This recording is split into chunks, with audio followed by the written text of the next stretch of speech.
Nefarious City! It has been 10 years since Carson 5 fell, and this rotten place arose out of the ashes like a blood-eaten pimple. The Emperor promised peace and order, but all Ms. Zircon got was oppression and slightly cheaper consumer electronics. Travel to other worlds has been heavily restricted, along with civil liberties and public crying. But with all the bleakness and despair and hideous architecture, there is one grace note. This is where the resistance was born.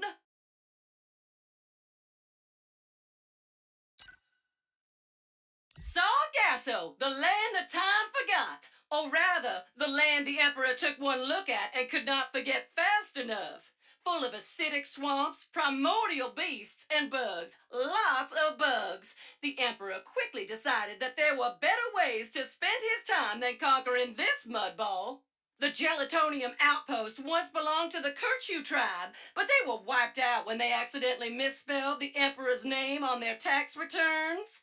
Since then, the Morts have moved in and salvaged what they could. Officially, they remain neutral in the galactic conflict, but unfortunately, rumors have arisen that they have been harboring a key member of the Resistance in secret.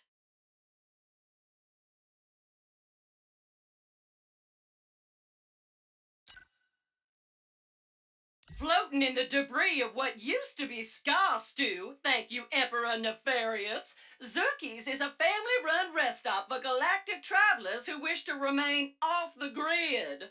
With refueling platforms and a full-service restaurant, this establishment caters to smugglers, pirates, resistance members, and anyone else wishing to try the best flurgberry pie this side of Santa Fe.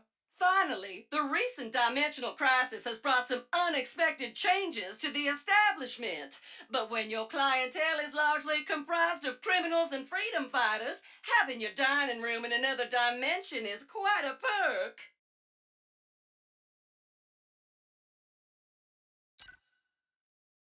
Savali is home to a handful of monks that reside in the ruins of an ancient Lombax outpost.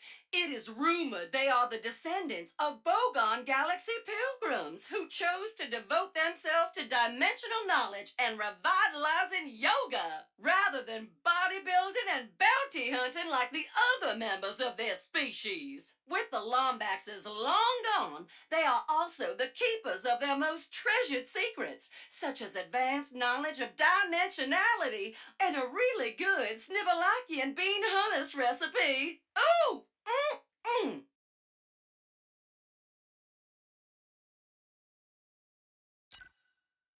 Blizar Prime is a Ragongo-level mining operation known as the galaxy's main source of Blizon crystals.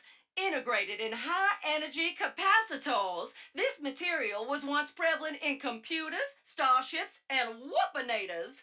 These days, however, the rare ore is mostly shipped to the Emperor's research facility on Cordelion for various dark projects.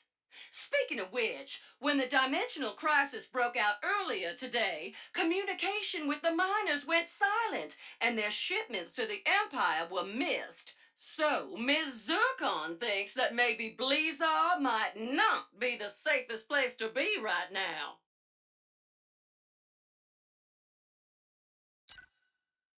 Yes, indeedy! Molinoth Gulch is the largest scrapyard in the galaxy. Once an arena for titanic robot death matches and full contact poetry slams, this area became a well of highly sought after ancient ore and rare technology. While the Emperor shows little interest in these outdated parts, the Vullards have managed a fairly stable business salvaging the bones of these classic warriors. Or at least they did, until the pirates began to loot them on a regular basis.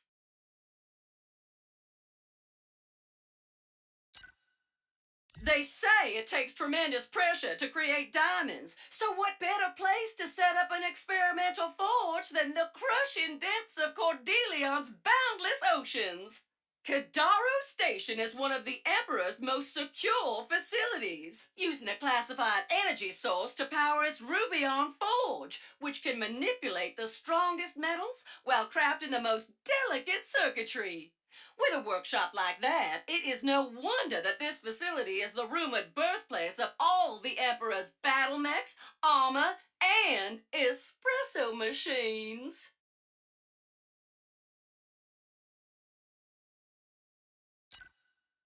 Ah, Dolus, the not-so-secret home base of the pirates, is a bastion for robots who wish to live a life of adventure, freedom, and morally ambiguous deeds. But that sort of life can be an expensive one, so the pirates have also waded into the treacherous waters of Brandon and Target markets by creating their very own theme park. Have you ever wanted to be a pirate for a day? You can, if you can survive the pirate trials.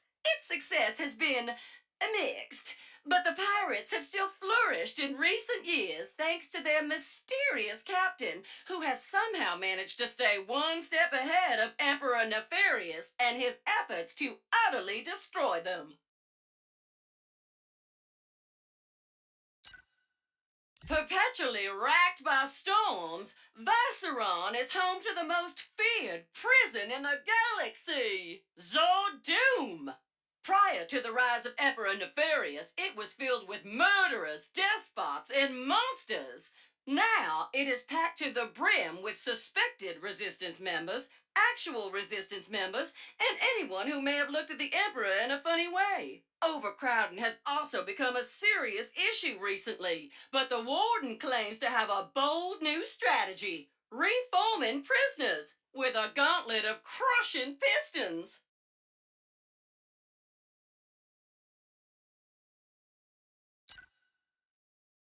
My dear Zerky is known for being a calm and peace-loving individual, committed to serving anyone and everyone.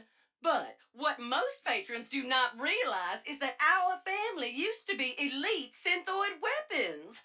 Zerky himself conducted whole symphonies of pain, crushing his foes with ease.